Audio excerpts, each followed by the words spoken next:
everybody, welcome back to the K2N Online Paddle School. This is a different kind of video. This will be one of our first vlogs that we're doing here to kind of showcase training, some of the club culture that we have here in Hernando, Florida, and some other interesting things that are going on. We'll plan to do these monthly, but if they're more popular, maybe bi-weekly or weekly. In this video, I want to go over some of the progression that I've been going through in learning sprint canoe or the high kneeling canoe, and how that transitions back into trying to be a better overall coach for the people that I'm coaching on a daily basis and through the online school. So the high knee canoe is the discipline that they do in the Olympics, right? So you'll see the athletes are down on one knee and they have like this gigantic paddle and they lunge forward and take these paddle strokes all on one side. It is hard to put into context how nightmarish this vessel is for a regular person, or even somebody that has a lot or extensive background in paddle crafts in general. It is very difficult to balance. It is a very awkward position, being in this lunging front split position. The blade size is very large, so it's very engaging for the entire body as you're learning. You only paddle on one side, so all those muscles are gonna get super fatigued. And steering the thing is so difficult. There is no rudder, so you only paddle on one side, making strokes that turn the vessel. I've had a lot of people ask me lately,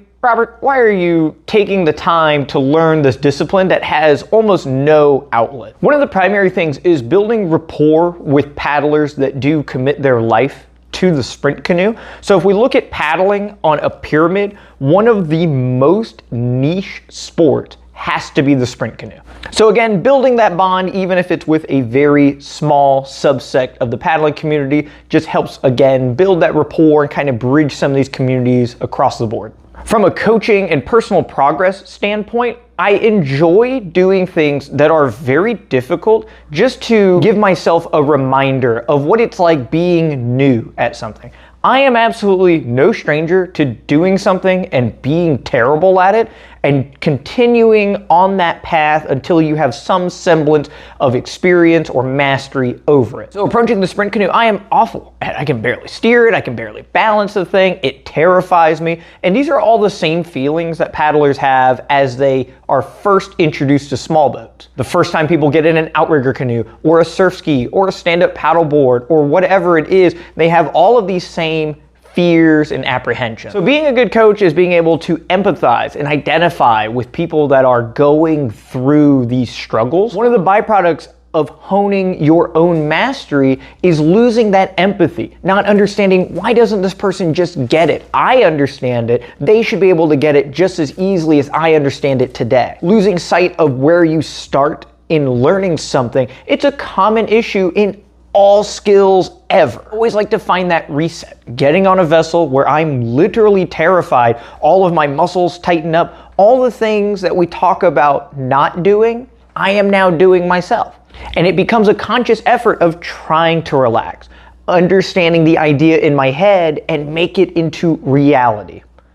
Forcing your body to do something it does not want to do. It's very easy to be dismissive unless you put yourself in that environment. So far, the sprint canoe has really opened up that avenue of being humbled, not getting the hang of it, and just struggling through that learning process. So I have some training footage from recently using the sprint canoe, where one of my major goals has been circumnavigating Lake Hernando, where we train at all the time. There are a lot of canals and tight turns, a lot of right turns, which me being a right side paddler is one of the more difficult ones to get the hang of. So I was able to complete that, record it, and I'll be able to give some post commentary on some of the difficulties there and some of the mindset going around the lake. I hope you guys enjoyed the footage, and remember, being a better coach and ambassador for the sport and promoting and growing it comes from being humble yourself and understanding what it was like being a first timer when you were giving advice to a first timer.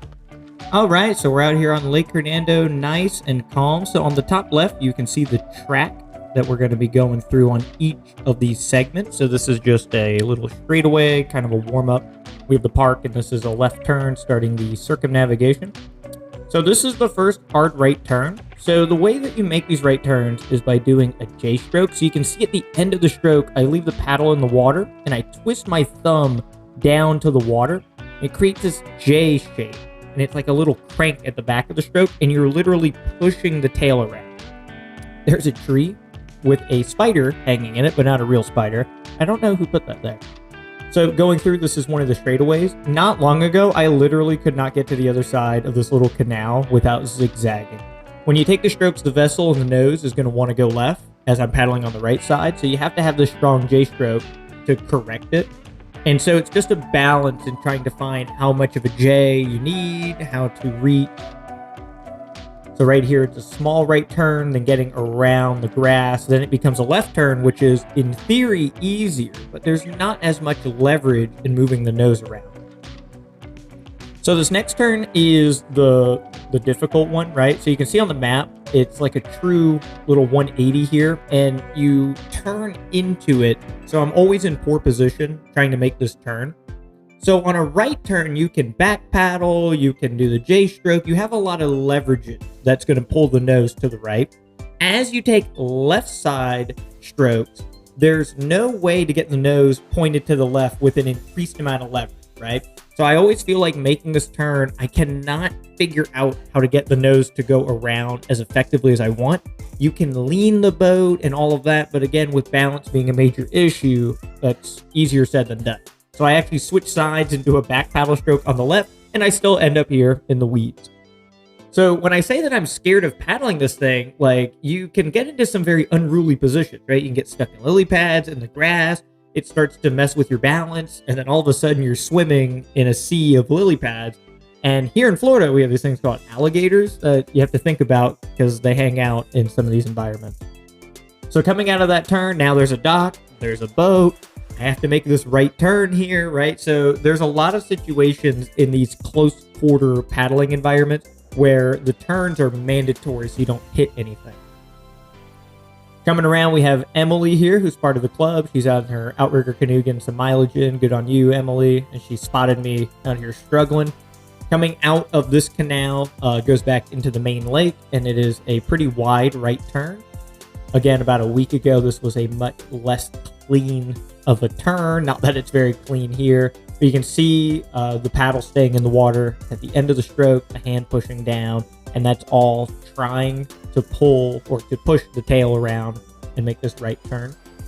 There's a little splash in the water here on the left, right there. Who knows what that was? Hopefully a catfish, but maybe that was a little alligator. You never know. There's grass here on the left, so you have to make this right turn in kind of a timely way, and I pull close to it on purpose, just use that as a guide for going straight. It's very calm, and there's no wind currently, and that'll change before the end of the video. Going through these little grass patches and stuff, your paddle can get stuck in there, so you have to be kind of mindful of the paddle stroke, but this is one of the canals on the north side of the lake, so this is about 1.5 miles into the journey here. You can see the sky and the water. It looks really beautiful, and it's very cool. Like, the boat punches through the water very gracefully. We have Peter and Jill here.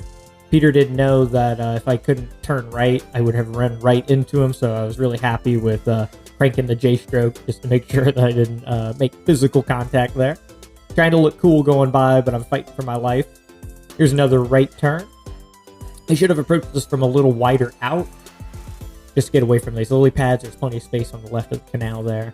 But again, holding the blade in the water behind you. So doing the J stroke pulls the boat in that direction. So every time you do a J stroke, it will challenge your balance because your center of gravity is going to shift to the side that you're doing the J stroke, right? So if you crank too hard on that J, you'll just pull yourself in the water, right? So your ability to really hammer on these turns is limited by your balance, right?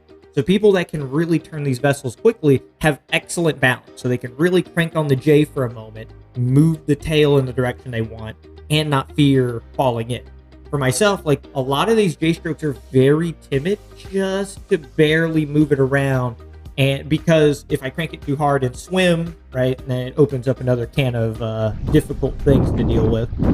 So you can see the wind starts to pick up, and this 3 to 6 inches of chop here is enough to, like, really make me question my life choices. This is about 2.5 miles, probably close to 3 miles here, right? So the lake circumnavigation is close to 4 miles, so this is some of the final little bit of the journey. This is another sharp turn in the canal here. You can see the turns are a little bit cleaner after doing them 1,000 times. This turn ends up being a bit easier. The main thing is just trusting the J-stroke motion and knowing that you're not going to fall in, and you can really hit it and really move the boat around as needed. Here's another pretty sharp little turn here. You can see there's a slight draw stroke to the side to pull the whole vessel to the side. Then the blade comes close and J's off of the end, right? So there's a bunch of these little techniques you can see reaching to the side, again, challenging the balance. The more stable, calm, and relaxed you are, the more creative you can be with a lot of these big motions and movements. So this is the end of it. This is like mile 3.8, coming into the final little buoy towards land. Looking at the buoy, I was like, I'm going to make sure I get real close to it, right? Just showing a little bit of mastery of the motion. After 1,000 turns, you want one good one here. So I was trying to get pretty close, not letting it spin out, going too far to the left, controlling it, going right by it. My legs are totally zapped being in a split position for like an hour. So giving it a little push at the end was really difficult, but I felt like I needed to prove that I could still command the beast. And that's it. That's circumnavigating Lake Hernando.